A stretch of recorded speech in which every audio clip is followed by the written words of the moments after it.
Bueno, yo creo que en el tema de restitución de nietos, la ciencia cumple un rol social fundamental. La realidad es que es una de las pocas veces en las cuales la ciencia está al servicio de la sociedad y, en particular, al servicio de la reparación de crímenes de lesa humanidad. Y en el proceso de restitución de los nietos es claro el rol que tiene la ciencia en ese aspecto. Y cuando hablo de ciencia, me parece que también hay que pensar que la ciencia no está ajena al Estado nacional, digamos. Y cuando uno desarrolla estos proyectos científicos como mejorar las herramientas de genética forense para los casos de identificación de desaparecidos y de restitución de nietos, es el Estado el que se pone la camiseta y se compromete en ese proceso. Todo lo que tiene que ver con la genética forense, en particular en la Argentina, es un tipo de ciencia y desarrollo científico-tecnológico que necesita de la mano del Estado para esto. Y acá en la Argentina se plasmó realmente porque fue el Estado el que se puso la camiseta de la identificación de los nietos y sancionó por ley. O sea, es una ley nacional la que gestó el Banco Nacional de Datos Genéticos. Y eso es muy importante. Bueno, el proceso es un proceso complejo porque intervienen distintas áreas de la genética forense. Primero, bueno, están las herramientas moleculares típicas, que son las que permiten la extracción del ADN, y luego ese ADN entra en un circuito en el cual se analizan distintos marcadores genéticos. En el caso del Banco Nacional de Datos Genéticos, fíjate que es muy complejo el tipo de búsqueda, porque acá nosotros nos falta la generación de los padres. Cada uno de los chicos o de nosotros estamos formados por la mitad del perfil genético de nuestro papá y la mitad de la genética de nuestra mamá. Al faltarnos nuestro papá y nuestra mamá, en ese análisis que tenemos que hacer en la restitución, se complejiza mucho más el proceso. Entonces se utilizan herramientas que no se utilizan normalmente en un caso de paternidad común. Entonces acá intervienen los marcadores del linaje, el linaje materno y el linaje paterno. Los marcadores del linaje materno son los que analizan el ADN mitocondrial, que se hereda de madres a hijos siempre. Entonces una abuela materna le heredó su ADN mitocondrial a su hija y su hija se lo pasó a ese nieto que están buscando. Entonces, entre la abuela materna y ese nieto hay un vínculo que es que tienen el mismo ADN mitocondrial. Entonces ese linaje materno se puede analizar de esa manera sin tener la generación de los padres. Los linajes paternos se analizan con el cromosoma Y en el caso de los varones. En el caso de los varones, el cromosoma Y pasa de padres varones a hijos varones y de hijos varones a nietos varones. Entonces, si nosotros tenemos un posible nieto varón, analizando su cromosoma Y podemos ver si pertenece a alguna rama paterna de las que tenemos representadas en el Banco Nacional de Datos Genéticos. Y luego está la información común que tienen tanto los chicos que se hereda de su papá como de su mamá. Entonces esos son lo que se llaman los marcadores autosómicos, que están en los cromosomas que se encuentran de a pares en nuestras células. Entonces ahí es donde nosotros analizamos esos marcadores, obtenemos un perfil genético y ese perfil genético nos permite hacer una valoración probabilística de qué probabilidad hay que ese chico pertenezca a esa rama paterna y a esa rama materna. ¿Está bien? Entonces es un proceso mucho más complejo. Incluso ahora, si pensamos en marcadores del linaje, también incorporamos al cromosoma X. Nosotros sabemos que el papá tiene un cromosoma X y un cromosoma Y en los cromosomas sexuales. La mamá tiene 2 cromosomas X.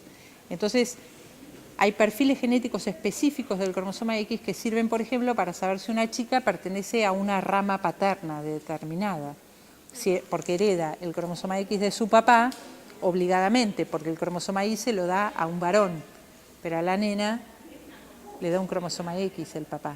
Entonces eso también nos ayuda mucho como herramienta cuando nosotros no podemos completar un grupo familiar a tratar de completarlo con esa información genética del cromosoma X. Bueno, en el caso del banco es fundamental tener una unidad de antropología forense dentro del banco. Primero porque hay muchos casos en los cuales se llega a la conclusión de que una persona es un posible nieto y cuando se va a buscar esa persona falleció por un accidente, por alguna enfermedad que tenía de base o por alguna razón de la vida, digamos, falleció antes de dar su muestra. Entonces, ¿de dónde vamos a obtener un perfil genético? Y de los restos óseos de esa persona. Entonces, muchas veces la justicia nos pide que vayamos a un cementerio determinado donde está enterrada o inhumada esa persona para poder hacer la exhumación y obtener ese ADN que se encuentra dentro de los restos óseos. Por suerte ahora las tecnologías permiten eso y la realidad es que antes no se contaba con esa información. Entonces, por ejemplo, en el caso, no solamente de los nietos, sino supongamos que en un grupo familiar, que en el año 1987 quiere dejar sus muestras en el banco, porque saben que su hija tuvo un bebé en cautiverio o a su nieto lo apropiaron junto con su mamá, digamos, lo secuestraron junto a su mamá y perdieron el destino de ese nieto. Y de golpe en esa familia los abuelos, o sea, los papás de alguna de las dos ramas estaban fallecidos. Y en el 87 nadie pensaba que iba a extraer ADN a partir de los restos óseos. Pero ahora ya se sabe que hay material genético dentro de los huesos y ese material genético es analizable. Entonces, bueno, poder exhumar un familiar que falleció antes de dar su muestra también es importante. Y en el banco tenemos más o menos unas 80 grupos familiares que tienen algún familiar que falleció antes de dar su muestra. Entonces, tenemos muchas exhumaciones por hacer y necesitábamos un equipo propio de antropólogos forenses que hagan ese trabajo, que no es un trabajo solamente ir con una pala o abrir un cajón.